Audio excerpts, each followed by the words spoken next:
কোথায় যাচ্ছ?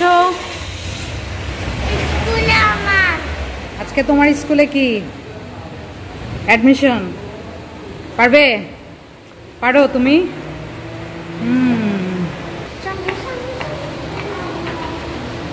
আজ মন যাচ্ছে মনের স্কুলে, দেখা যাক কি হয় অ্যাডমিশনের জন্য।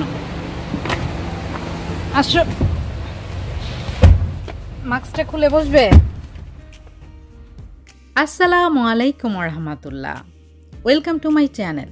আমার দুষ্টু মিষ্টি আপুমনি আর ভাইয়ারা, আপনারা সবাই কেমন আছেন? আলহামদুলিল্লাহ, আল্লাহর অশেষ রহমতে আপনাদের দোয়া আর ভালোবাসায় আমি লাকি খুবই ভালো আছি। ভিডিওর শুরুটা দেখে নিশ্চয়ই আপনারা বুঝে গিয়েছেন আজকে আমি আপনাদের সাথে কি শেয়ার করব। আপনারা যারা আমার ভিডিও রেগুলার দেখেন তারা জানেন আমার এক ছেলে এক মেয়ে। মোহত ক্লাস 4-এ পড়ে আর মনের জীবনের প্রথম অধ্যায় শুরু হলো আজ থেকে, এখন থেকে।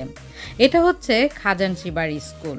এখানেই ওর অ্যাডমিশন নেয়ার জন্য আমরা চলে গিয়েছিলাম সকালে সকালে। আসলে স্কুল থেকে কল করা হয়েছিল আমাকে, আমার ওনাকে আর ওদেরকে। আর আমার ছেলেকে তো দেখতেই পাচ্ছেন, ও খুবই এক্সাইটেড। আসলে ও এখন থেকে না, অনেক আগে থেকেই বারবার ওর পাপাকে আমাকে রিকোয়েস্ট করছিলেন যেন ওকে স্কুলে নিয়ে যাই, যেন ওকে স্কুলে ভর্তি করিয়ে দেই। আসলে পড়াশোনার প্রতি, বিশেষ করে স্কুলে যাওয়ার প্রতি ওর অনেক আগ্রহ। আর এই তো দেখতেই পাচ্ছেন, স্কুলে গিয়ে শুরু করেছে দুষ্টুমি। স্কুলটা কিন্তু অনেকই সুন্দর, আমার কাছে খুবই ভালো লেগেছে, কারণ অনেক বড় স্কুল, সামনে এমন মাঠ।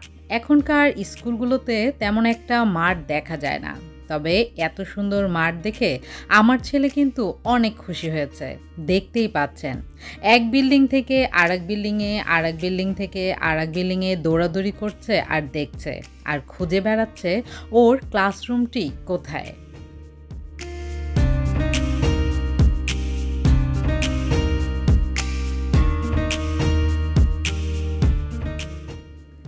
অ্যাডমিশনের জন্য ওর ইন্টারভিউ নেওয়া হয়েছিল। মাশাআল্লাহ, আলহামদুলিল্লাহ, খুব ভালো মতোই সব কিছুর রিপ্লাই করেছে, সব কিছু স্পষ্টভাবে দিয়েছে, কোনো নার্ভাসই করেনি। ওর ইন্টারভিউ দেখে আমি তো অবাক, কারণ আমরা ছোটবেলায় যখন নাকি ইন্টারভিউ বা পরীক্ষা দিতে যেতাম তখন তো কান্না করতে করতেই শেষ, কিন্তু মন কিন্তু অনেক খুশি ছিল। আর এই যে ওর পাপা ফর্মগুলো ফিল আপ করছিলেন।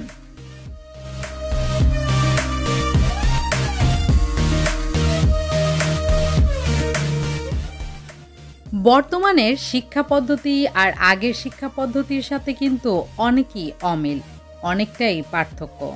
আমাদের সময় প্যারেন্টসদের তেমন চিন্তাভাবনাই করতে হতো না, কিন্তু এখন বাচ্চাদের পাশাপাশি প্যারেন্টসদেরও ইন্টারভিউ নেওয়া হয়। আর এই তো দেখতে পাচ্ছেন, মন ওর জীবনের প্রথম সিগনেচারটি করছে। ও কিন্তু সব কিছুতেই অনেক বেশি এনজয় করছে, বিন্দু পরিমাণ নার্ভাস হচ্ছেন না। স্কুলে গিয়ে ওর ফেভারিট স্যার হয়ে গিয়েছেন খাজানশিবাড়ি স্কুলের প্রিন্সিপাল স্যার। প্রিন্সিপাল স্যারের সাথে তো ওর খুব জমে উঠেছে। বাসায় এসেও বারবার প্রিন্সিপাল স্যারের কথাই বলছিল উনি নাকি ওর ফেভারিট টিচার। আসলে স্যার সত্যি খুবই ভালো একজন মানুষ, মনকে অনেক অনেক আদর করেছেন, মনকে একদম পাশে বসিয়ে নিয়েছেন।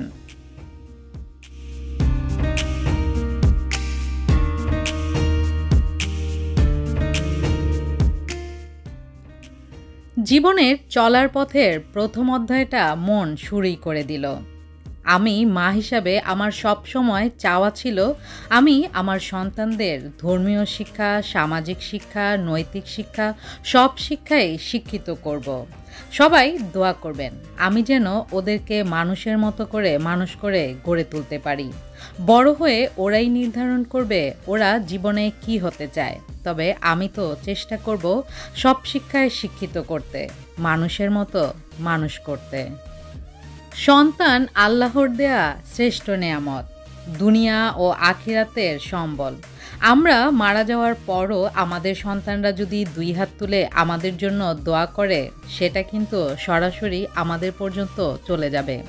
তাই সব সময় চেষ্টা করি সন্তানদেরকে ধর্মীয় শিক্ষাটাও একটু বেশি করে দেওয়ার জন্য। আর এই তো এখন যেটি দেখতে পাচ্ছেন এটি হচ্ছে প্লে গ্রুপের, কিন্তু মন ভর্তি হয়েছে কেজি ওয়ানে।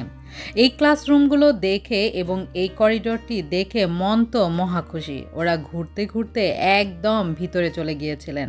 আসলে স্কুলটা অনেকই বড়। আমার নিজের কাছেও খুবই ভালো লেগেছে। বিশেষ করে আমার বাচ্চারা খেলাধুলা করতে পারবে, দৌড়াদৌড়ি করতে পারবে, পড়াশোনার পাশাপাশি, যেটা খুবই জরুরি।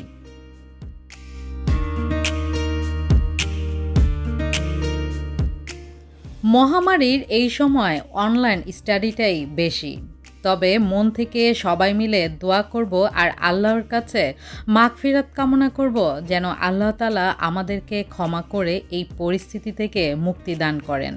কারণ সবাই কম বেশি প্রিয়জন, আপনজন, কাছের, পরিচিত, অপরিচিত অনেককেই হারিয়ে ডিপ্রেশনে যাওয়ার মতো অবস্থা। কিছু কিছু মানুষকে হারিয়ে আমরা অনেকটাই হতাশাগ্রস্ত হয়ে গিয়েছি। হে আল্লাহ, আমাদেরকে ক্ষমা করুন, আমাদেরকে স্বাভাবিক জীবনযাপন দেন। আজ তাহলে এখানেই আমি আপনাদের কাছ থেকে বিদায় নিয়ে নিচ্ছি। যে যেখানে আছেন ভালো থাকবেন, সুস্থ থাকবেন। আল্লাহ হাফেজ।